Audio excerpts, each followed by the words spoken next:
And start the streaming it shall. Hi, yes, here we go. And we are streaming, and I am moving some things around here and there because I have new stuff over here. I have to remember which way I'm pointing. So, this is the new caption stuff. So, how about that? Huh? Check it out, man. That is a PowerPoint presentation over here.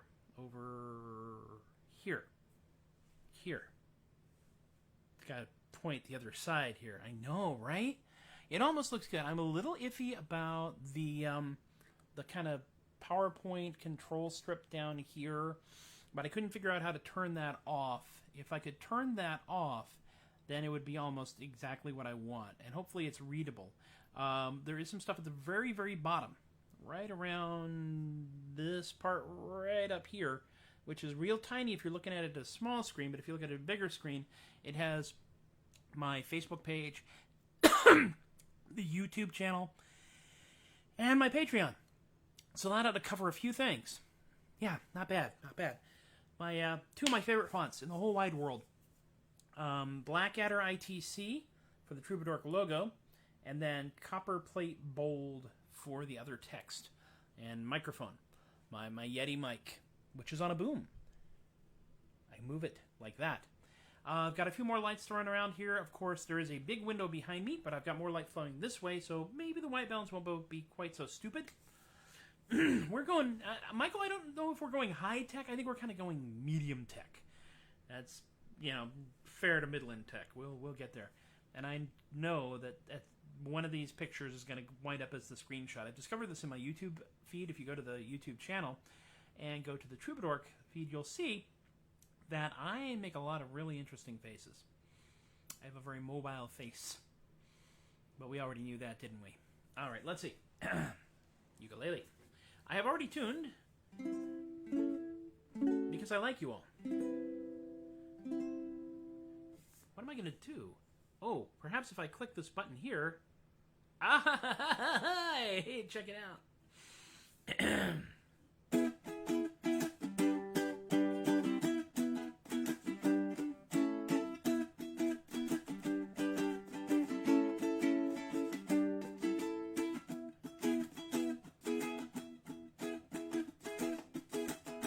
Possums in a trench coat come to tea. They sit right at a table like you and me. Do they want another biscuit? Better give them 3, 'cause they're not really a guy. They're 6 possums in a trench coat.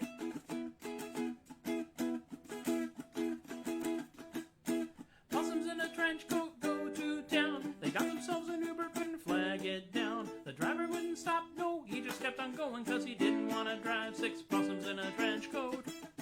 Marsupials. Prejudice.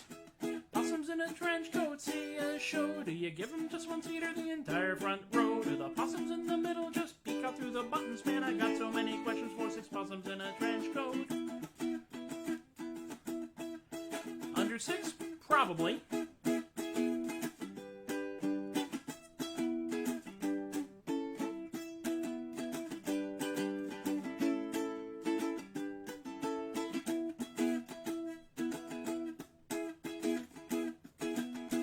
Possums in a trench coat on a date. Got there 20 minutes early, couldn't stand to be late. Everything turned out to go much better than expected, 'cause their date turned out to be 6 possums in a caftan.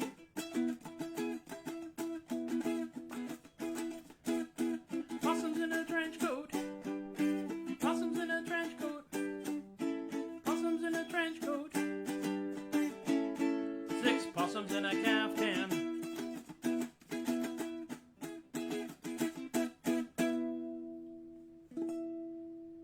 Possums in a trench coat. That's correct. A lovely song about 12 marsupials who find love. I like it. I'm going to do one thing real quick, because you see we are both working from home, myself and my lovely wife Amy. Amy is actually on a meeting over there, and my door is open, and I know I'm loud, and she's got her door closed, but I'm going to be safe. So I'm just going to step out of shot for just a moment. This is me not being on camera. Dead air. Oh my god. I don't know. How can we ever possibly recover from this kind of issue? Alright, here we are. Yeah. There we are. So, a couple things real quick as we go along. This is the studio room, which is where we're going to be having all the sewing and crafting and beading stuff. It's currently mostly bins. This is a low priority room in this house, I should say. And that's okay, because having a low priority room in the house means that you can have higher priority rooms and actually get stuff done, which is always nice. Let me see here. Let's bring that up there, make that thing over there. Make sure I've got this part. Yeah, there we go. And get ready for the next thing. There's always a next thing. I do want to brag just a little bit about this poster here behind me. Over here. This poster right here, I got when I was in college. There's a couple of posters I got in college that I've actually managed to hang on to. And considering the kind of nomadic life that I lived, that's saying something. Because I moved multiple times while I was in college. Because, you know, you'd get an apartment, the rent would go up. You'd get an apartment that was the same rent as what you were paying earlier. The rent would go up. You'd gradually work your way down the economic ladder. But this poster right here, which is a yin-yang sign and the arts for your whole life, was created by the University of Texas Performing Arts Council. And I was a theater major after I was a academic probation major and a computer science major in reverse order. So I kind of like that. There's one other poster that my sister gave me. Let me see if I can bring this up because it's in a weird place. So I have to be clever and stupid at the same time. Boom shot. Now that, if you look closely, that is a watercolor of a teddy bear wearing a pair of Groucho glasses, the novelty big nose glasses, and the caption on it reads, "More than anything else, I want to be taken seriously." And my sisters gave that to me, and they know me pretty well, don't they? I like to think so. When we do a little bit more moving around of things, adjust that. There we go. And you see more of me. Sorry. You know, I look pretty good from about here up. When you get to here, the sternum down, things begin to take a bit of a dive. Oh, but that's all right, because I've never been the cool kid at school. I've never really been the one that looks cool. I've always been the one that looks kind of weird. So I don't mind. This is me adjusting my highly technical laptop on a box rig. Eventually, we will get, like, more stuff. And this will look even more professional. Maybe. Perhaps. Let's see what we're doing next. Yes! I figured a couple things out about Darby Ram as I was messing around with it. And the first thing I figured out is that I am not a baritone. So I don't have to sing it the way it's been sung. Also, it's folk music. So you can pretty much do whatever you want, really. After all. You're a tenor, Tobias, remember that. As I went down to Darby on the market day, I spied the biggest ram, sir, that ever was fed on hay. Hey, ringle-dangle, hey, ringle-dangle, hey, ringle-day. It was the biggest ram, sir, that ever was fed on hay. This ram was big behind, sir, this ram was big before. Before what? This ram was 9 foot round, sir, if not a little more. Hey, ringle-dangle, hey, ringle-day. It was the biggest ram, sir, that ever was fed on hay. The horns upon this ram, sir, they reached up to the moon. A lad went up in April and didn't come down till June. Hey, ringle-dangle, hey, ringle-day. It was the biggest ram, sir, that ever was fed on hay. The wool upon this ram, sir, it reached up to the sky. The eagles build their nests there, you can hear the young ones cry. Hey, ringle-dangle, hey, ringle-day. It was the biggest ram, sir, that ever was fed on hay. The man who killed this ram, sir, was up to his knees in blood. The boy that held the basin was washed away in the flood. Yes, I'll do stupid things like that just to get that reaction from you. Hey, ringle-dangle, hey, ringle-day, it was the biggest ram, sir, that ever was fed on hay. And all the girls in Darby came begging for his ears to make 'em leather aprons to last 'em 40 years. Hey, ringle-dangle, hey, ringle-day, it was the biggest ram, sir, that ever was fed on hay. All the boys at Darby came begging for his eyes to kick around the streets, for they were football size. Hey, ringle-dangle, hey, ringle-day, it was the biggest ram, sir, that ever was fed on hay. Took all the boys in Darby to carry away its bones, took all the maids in Darby to roll away his stones. Hey, ringle-dangle, hey, ringle-day, it was the biggest ram, sir, that ever was fed on hay. The man who owned this ram, sir, was counted very rich. The man who wrote the song, sir, was a lion son of a hey, ringle-dangle, hey, ringle-day, it was the biggest ram, sir, that ever was fed on hay.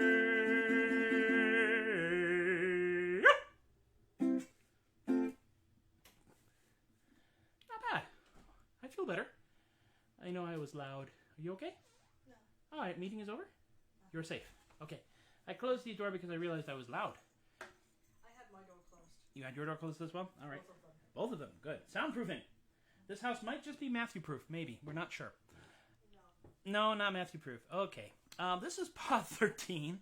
My lovely wife, Amy, who's just out of shot, where she prefers to be. I will tell two stories. I'm going to tell one story which is going to burn a few bridges on the West Coast. Maybe. Perhaps. I don't know. It's been long enough that I could probably get away with telling it. Also the fact that, well, let's be completely frank here, I don't think anyone's going to pay to fly me back to California to do my goofy little shows. You know, economics, that's a thing. So I'll tell the good story and I'll tell the really, oh God, did that actually happen story. The good story, the World Magic Seminar is a magic convention that happens in Las Vegas every year, and it was 2006 that I actually got to go there. I saw my friend Snipe, and if Snipe ever sees us, hey Snipe, hey dude, check it out. Snipe works with David Day and Daybreak Crepes and Coffee and the Weasel Inn, Sarsaparilla, and it's just a really cool guy. So check, if you're in the West Coast, check them out when you're allowed outside again. But I went and I saw all these shows, and I met Ali Bongo, and I got to interact with Matt King, and I got to interact with Penn Jillette a little bit, and it was really kind of fun. And Jeff McBride was an astonishingly generous person to a mid-40s whack job professional amateur magician. But here's what happened. My wife is sitting in the big lobby area on the convention center floor watching people because she likes to people watch. And she sees Max Maven. Now, Max Maven is the guy when you think about theatrical mental magic and mentalism.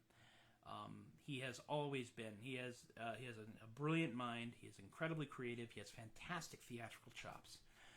And he's a great author. Because I have a number of his books. He's a good writer. He writes magic books that are actually readable, and that's not always a thing. And she stood up, kind of just took a few steps toward it and said, "Excuse me, Mr. Maven, I don't want to take too much of your time. I just wanted to let you know that my husband and I are both big fans of your work, and particularly of some of your earlier work. Focus is a book that he really loves, and there's a magic trick in there that he absolutely adores. He says it's the prettiest magic trick he's ever seen and has ever done." And Mr. Maven kind of looked a little surprised at being so gently accosted and thanked Amy and went on his way. And every time that he and the folks he was with would go by, and he was with a number of people because he's a famous magician. Famous magicians know other famous magicians. He'd see Amy and give her a little nod and move along. At one point, Penn Jillette came up to my wife and said, "I do not know who you are, and it's driving me crazy. Who are you?" "Oh, I'm just I'm just a wife of a magician. It's like, no, you don't understand. Max Maven is civil to you. You must be important. He's not civil to me, and I'm his friend. Who are you? And Amy got to basically boggle Penn Jillette for the entire run of the convention. While I was off doing another seminar, she went to the seminar called Women in Boxes, which is for female magicians, assistants, and wives, and so forth. And the majority, and when they did the presentation, they always asked, they asked the question is, who among the audience are female magicians? And some hands go up. Who are married to magicians? And more hands go up. And who's married to a magician is their assistant on stage? More hands go up. And who married to a magician is, just barely tolerates their hobby? More hands go up. You didn't hear it? Most of the hands go up. And they noticed that Amy hadn't raised her hand for any of it and asked what was going on. And she said, well, my husband is a professional magician, and I support him. I don't want to be on stage. I prefer to be backstage whenever possible. And Max Maven declared that she was, in fact, a unicorn for this very reason, which I think is really kind of cool. My wife is a unicorn. Well, my wife is a remarkable person. The conversation happened after that particular seminar was over. So actually Max Maven came to you and mentioned that to you after the seminar was over, thus adding more fire to the consternation that Penn Jillette was feeling, because now he was like exchanging complete sentences with you. Yes. So, my wife, she's an amazing person.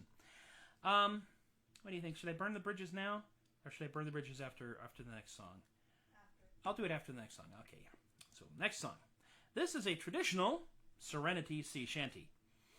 I cannot be held entirely responsible for this shanty. I did not write all of it. I, in fact, wrote part of it.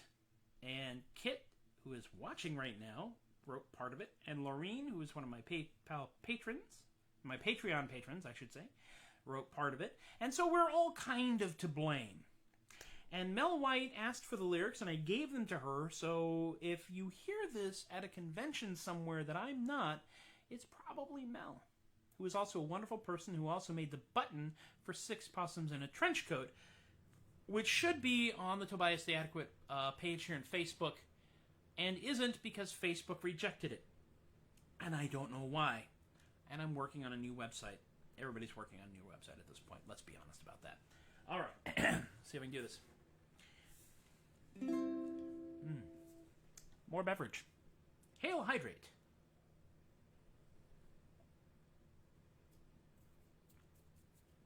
It's fizzy seltzer water, which means that at some point I will probably belch epically. My ship got stopped by an EMP. Reaver, Johnny Reaver. Now they're gonna eat but not kill me, and I'm dinner for a Reaver. Reaver, Johnny Reaver, oh, Reaver, Johnny Reaver. Ah, chu shang cha zhao dang zhang ho, gonna run away from the Reavers. Oh, I thought in space I would be free.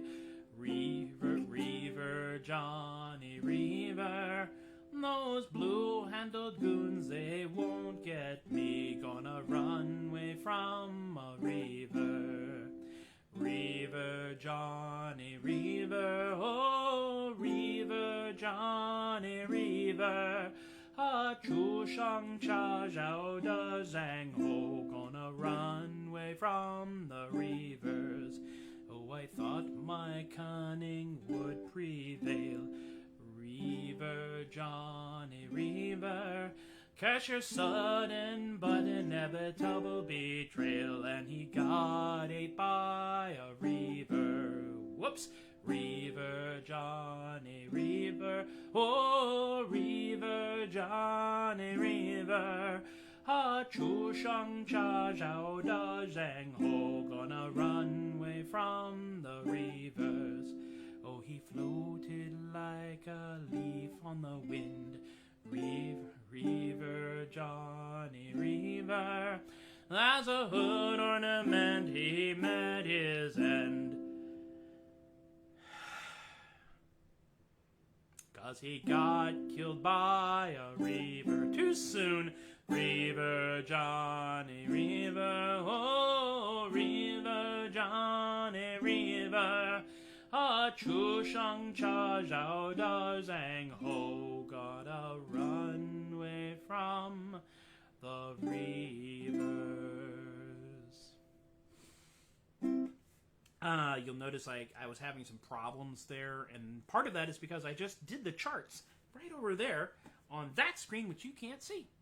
And I had to remember it because I actually wrote the song, and I actually have it on my SoundCloud channel, soundcloud.com/Matthew-Legare, which I don't have a slide for, so we'll continue to do this as we make this up as we go along. And I did it in 4-part harmony. I did a bass line, which really hurt. I did the tenor line. I did a baritone. I did an alto line. The alto line is a lot of Reaver, Johnny Reaver, I hate the alto part. So altos of the world, you have my sympathies. You really do. There's also a much more outburst of offended, appalledness with the hood ornament line. I will admit that I wrote the hood ornament line. That's mine. Don't blame anybody else. Don't blame Kit. Don't blame Lorene. Blame me. My fault. All right, burning the bridges. Okay, folks.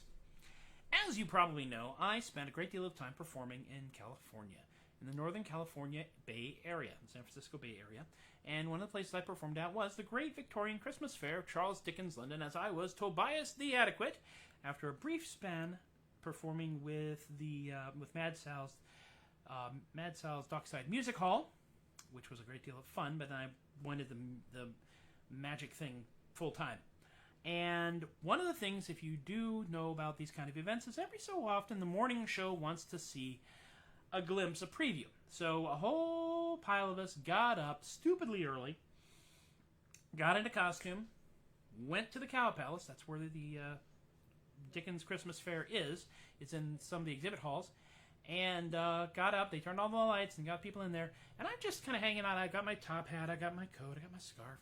And I have one of my crystals of mystery, which is a little faceted, high bounce ball. It looks like a gemstone. It is not a gemstone. It actually ricochets beautifully off the floor, and it has a really good grip. So if you're the type of person who does any kind of manipulative magic, they're really quite cool. They're difficult to find. My friend Slipstream found them for me, and I still owe him one on that one. So I'm sitting there just rolling a ball from one around my fingers, just kind of fidgeting. This is how I fidget as a magician. And the presenter is talking to Phyllis Patterson and talking to the people in the pantomime. The pantomime is the big thing for the Dickens Fair as far as Phyllis is concerned. This is her baby. It is a fairly accurate American take on a British pantomime.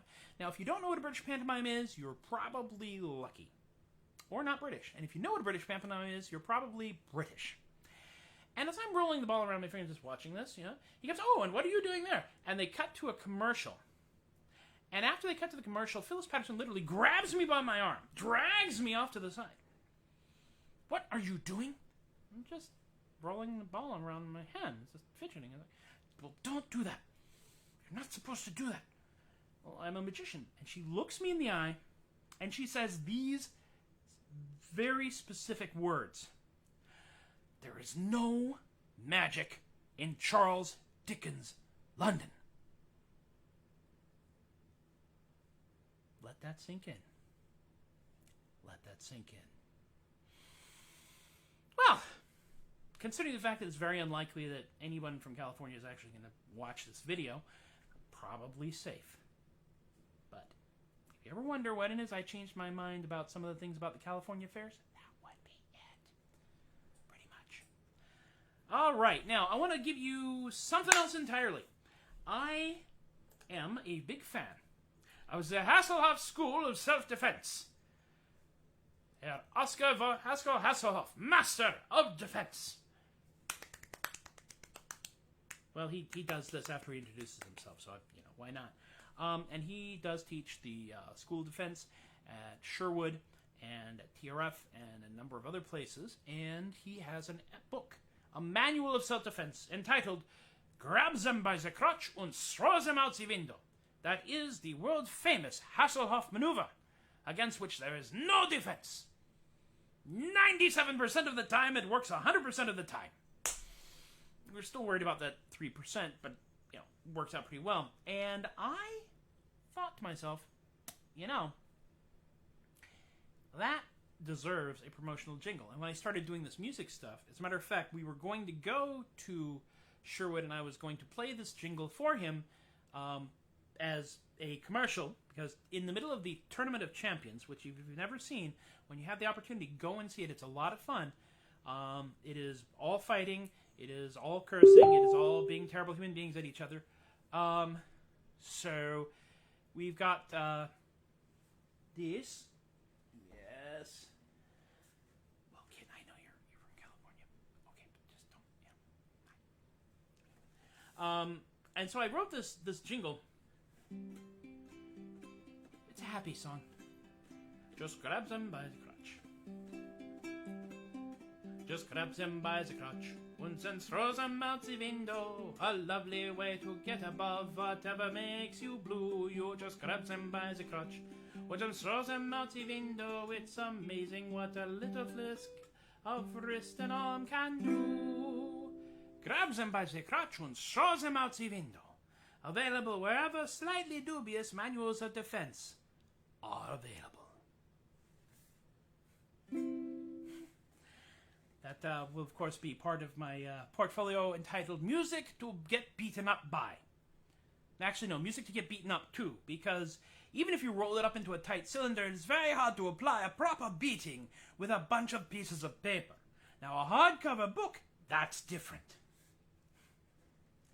Welcome to my head. My head is a weird place. Oh, so let us go to the next song, which will be, yes, because I really want to do it again. I had a lot of fun doing Bertha's Mussels. I am really quite pleased with the way that it came out. And let's be honest about this. It's a great song. There are some requirements and restrictions in regard to the songs that you can sing at certain fairs where you have to have attribution. And Bertha's Mussels is one of them. So we got here... Oh. Kit is sending me messages, and Ryan is telling Kit to stop tormenting the performer. Nonsense. Kit, I did California fairs. I know what it's like to be continually heckled by your peers. Alright, let's see.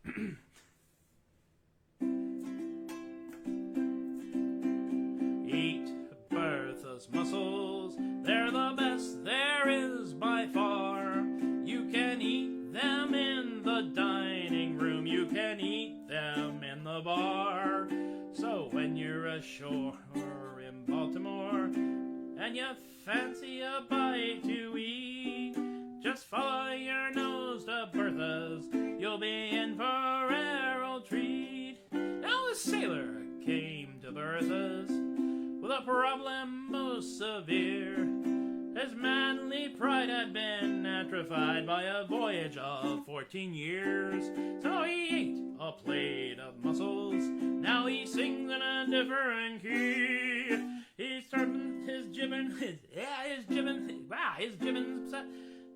set right. He'll be back there tonight, and he won't going back to sea. So eat Bertha's mussels, we'll get it, the best there is by far. You can eat them in the dining room. You can eat them in the bar.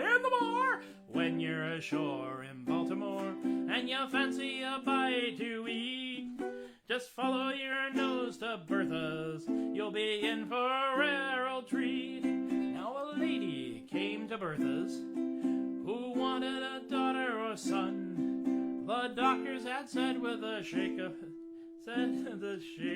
Wow. You ever have just a boating accident happen in the middle of your brain while you're trying to figure out what's going on here? The doctors had said with a shake of their head that she couldn't have either one. So she ate a plate of mussels and went home to her husband dear. She turned up his croup, and I'll tell you the truth, they had triplets the very next year. So eat Bertha's mussels, they're the best there is by far.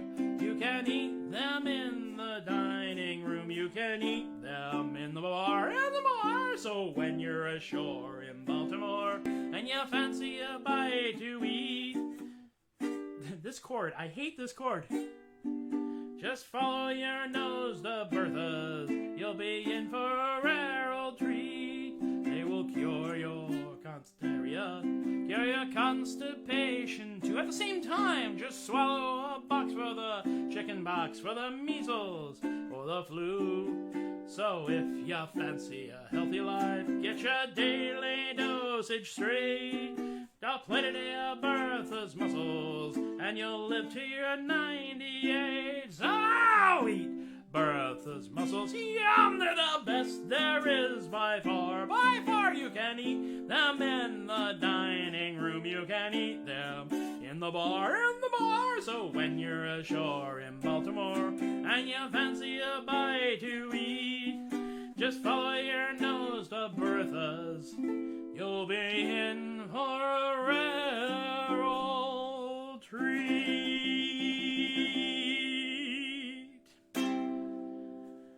Whew!